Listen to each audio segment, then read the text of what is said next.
वजीर बल्दी नज़्म नस्क के टी रामाराव ने कहा कि हैदराबाद में एक हफ्ते से लगातार बारिश हो रही है, जिसकी वजह से हुसैन सागर बहुत ज्यादा सैलाब की जद में आ रहा है। उन्होंने कहा कि रियासत के तमाम कस्बों में जानी नुकसान को रोकने के लिए इक़दामात किए गए हैं।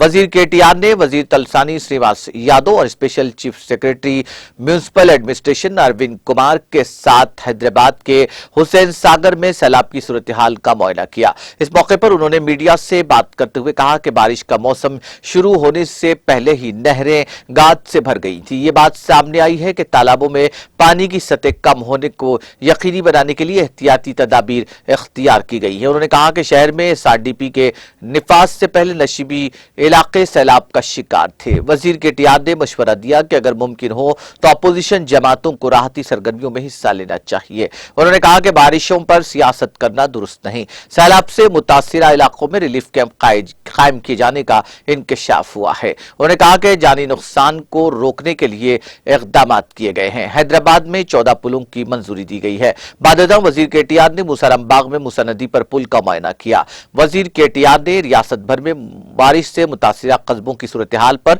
म्यूनिसिपल ओहदेदारों और एडिशनल कलेक्टर्स के साथ टेली कॉन्फ्रेंस की। वजीर केटीआर ने हुक्म दिया कि किसी भी तरह का जानी नुकसान न हो और इसको अव्वलीन तरजीह दी जानी चाहिए और नशीबी इलाकों में सूरत हाल के बारे में चौकसी इख्तियार की जानी चाहिए। इस मौके पर मुतालिका रुकन असम्बली के अलावा मलकपेट BRS हल्के के असम्बली इंचार्ज मोहम्मद आजम अली और साबिक कॉरपोरेटर मूसाराम बाग भी मौजूद थे।